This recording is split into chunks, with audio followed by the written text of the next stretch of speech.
In hour 21, we reviewed a variety of patterns relating to I don't know and I know. However, there are times that you don't understand something. It's different from knowing and not knowing in many ways. And this is where a pattern I've been thinking about, I think, can be helpful to you. This pattern, this group of patterns, is used when things don't make sense. You'll find this video and this printout if you choose to print it out for free in hour 33. This is when you don't get it, you don't understand, you don't see why. Some things just don't make sense to you. So that's a part of life when people are making excuses about things. Well, that doesn't make any sense. Is he lying to me? Is he not lying to me? You get in situations which logically you cannot quite understand. So you need some way to express that. And just saying I don't know or I can't tell or those patterns that we learned in hour 21 just don't suffice. You need another feeling, and the feeling is expressed in these patterns that I'm going to review with you. This is just a short list and suggestions for you.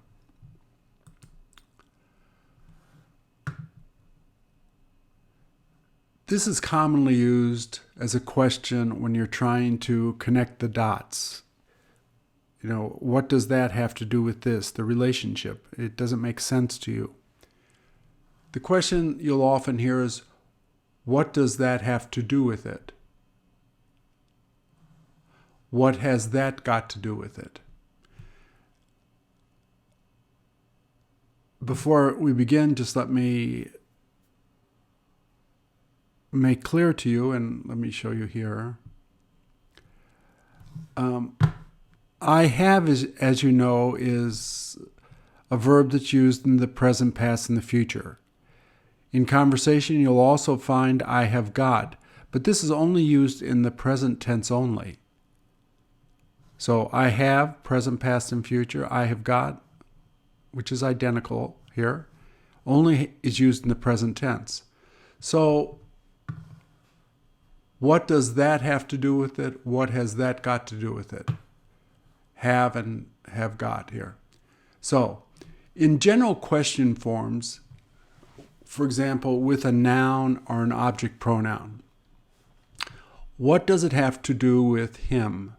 What has it got to do with her?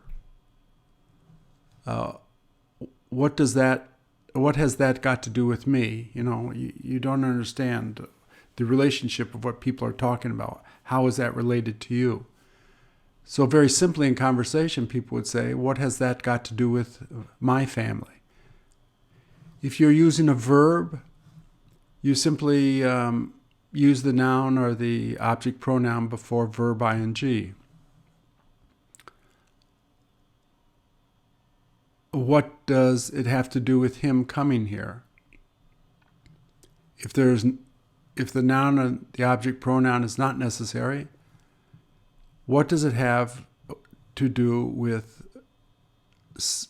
doing that? What does it have to do with him leaving? What has that got to do with John calling her? So this is used when you're using with a verb. Here are some examples. You can just read those on your own.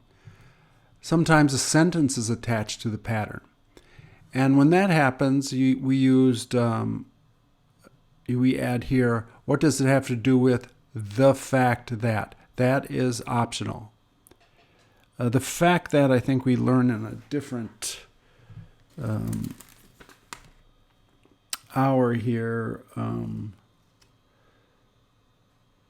The fact that, let me look here.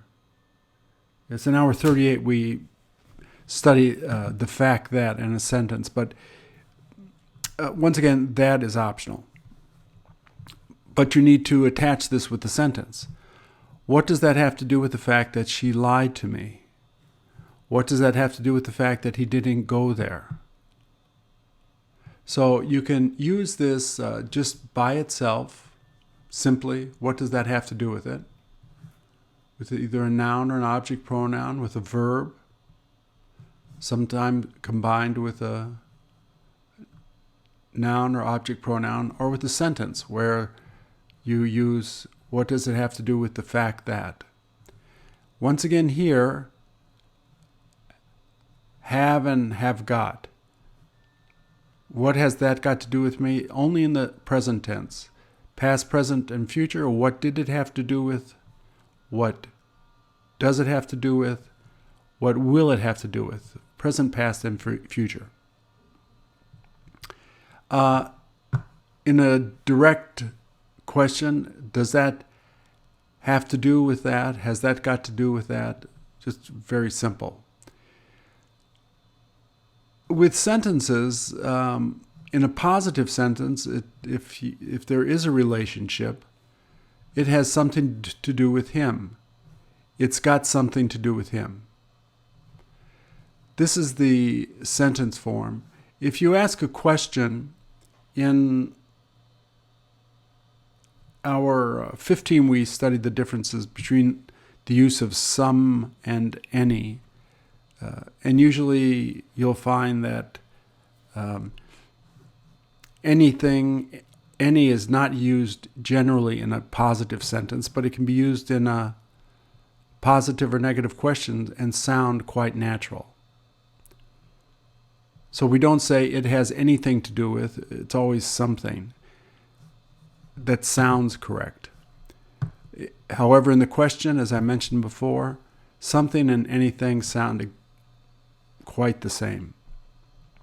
Does it have something to do with her? Does it have anything to do with her? Has it got anything to do? Well, this should have do here. I'll correct that. Has it got something to do with them? So here you're trying to find the relationship of what they're talking about. In the negative, it doesn't have anything to do with him. In the question form, doesn't it have anything to do with him?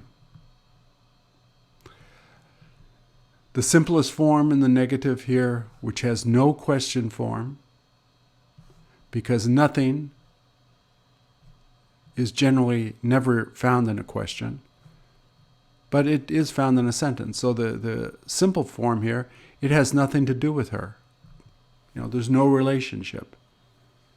It has got nothing to do with that person. Once again, no question. And here are a couple of examples here for you. The very short answer when people are trying to relate something that's done and it really isn't related, people will generally just say that's not it. That has nothing to do with it. That's got nothing to do with it. So once again, this PDF can be printed out. If you go to hour 33, where you'll find it in the intro section of the hour.